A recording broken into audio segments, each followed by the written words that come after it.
Hey guys, so what is your not so fun fact? Well, one of the most common ways to get testicular torsion is just sleeping wrong. That literally happened to me yesterday. Woke up with agonizing pain causing me to vomit 4 times. Had to go to A&E and got surgery done. Only just got home a couple hours ago. I wouldn't wish this on anyone. Had to ask the Lord to protect and bless my babies. I only got the 2. Horses can't throw up.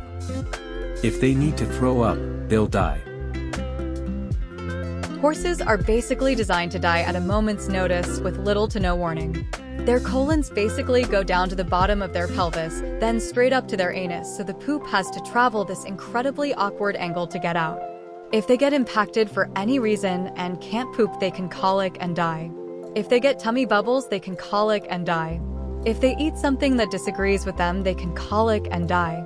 Basically anything or nothing can make them colic and die. Also, they have to have food traveling their bodies at any given time.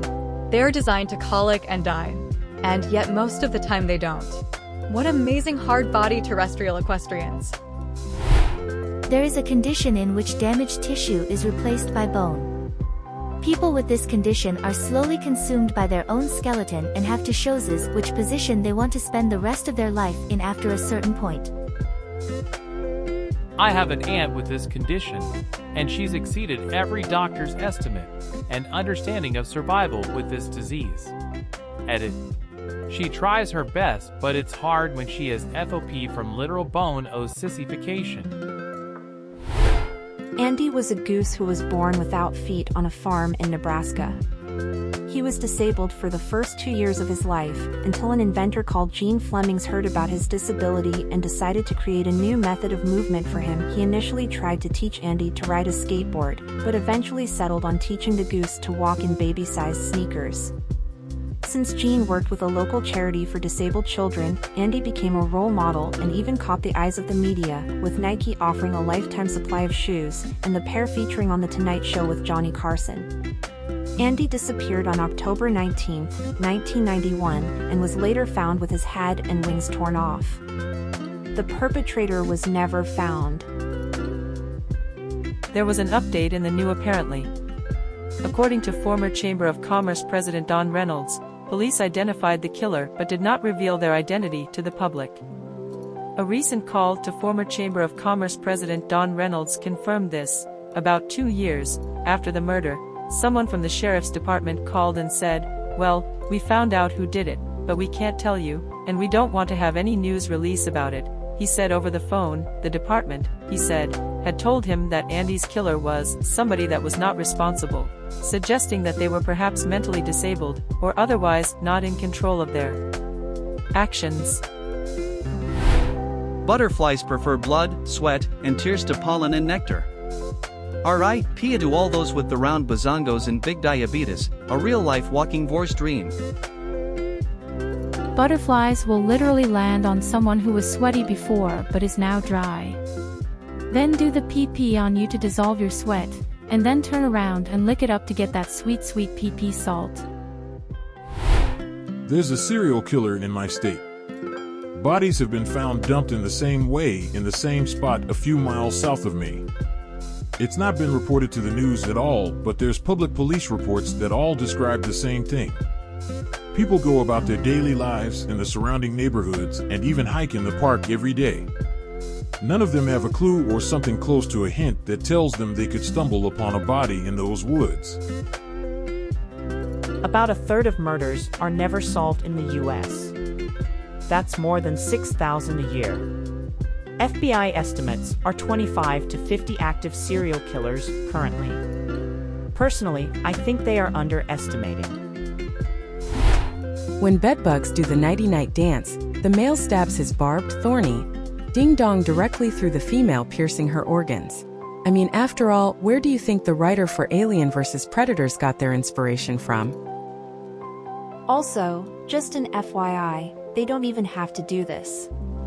But they still do it anyways because they like to be kinky before feasting on your sweet red nectarine. At some point, the number of yesterdays you've had will be greater than the number of tomorrows you've got left. For Michael Jackson. El Señor King of Pop. That moment was the day his hair caught fire in the Pepsi advertisement. He lived exactly the same number of days before that day as he did after. Coincident? I wonder. Dolphins can be attracted to and will definitely try to play and do something with you if you let it. Oh man. This is sad, but I saw this one video where there was an experiment to see how well a dolphin can communicate with a human. There was a woman in charge of this one dolphin. The dolphin got so attached to her that it committed suicide once the women left him, unfortunately, because there wasn't much progress for the experiment. Oh, Mr. Nice Whale. Trigger warning, but the reason we know that your body is 70% water is that during World War II, the Japanese took a few Chinese prisoners, weighted them first, and then stuck them into a giant convection oven. Afterwards they weighted the human jerky remains and found them to be around 70% lighter than before. The amount of science we got from World War II in Japan and everywhere else, albeit pretty gruesome on how we got it, is a big not-so-fun fact. But there are literally dozens of research papers written on it, whether it be from Hideki Tojo or Joseph Mengele in EE Europa.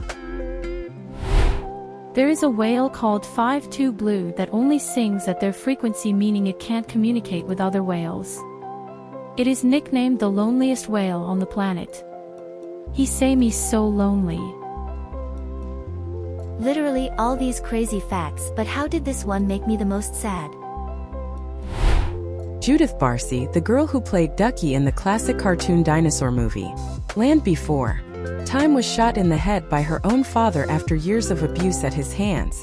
Apparently the last straw was when Mama was going to take her and leave Daddy.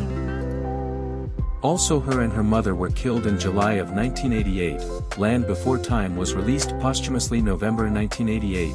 All of the work leading up through and the voice acting was done during the height of the abuse and build-up of the murders. Looking at the whole timeline makes a not-so-fun fact an even more terrible not-so-fun fact. Other people hear your voice differently than you because it's a different physical process. They hear it like it sounds when your voice gets recorded. And that, ladies and gentlemen, is why other people say you can't really sing. This needs a qualifier. How you hear your voice when recorded isn't how it actually sounds when recorded. Your brain pitch corrects your own voice because your voice echoes through your skull and the vibrations would make it sound like you have a super deep voice. So your brain corrects that feedback and makes you sound relatively normal. When you hear a recording of your own voice, your brain recognizes it and still tries to pitch correct it. That's why you get that feeling like, what, this is weird, when you hear it. It's doing the same corrections just without the skull vibration offset, so you sound off pitch and higher than normal. Your voice does sound like it is when recorded. You don't hear how your voice actually sounds when recorded. You will never ever be able to hear how your voice sounds to others. Your brain won't allow it. The only way I can think is to trick yourself into thinking it's not actually your voice, but then if you don't know it's yours, you're still not going to know you heard it. That's how it was explained to me. I'm trying to find the source, but Google is completely useless nowadays. Source: I'm definitely not a doctor.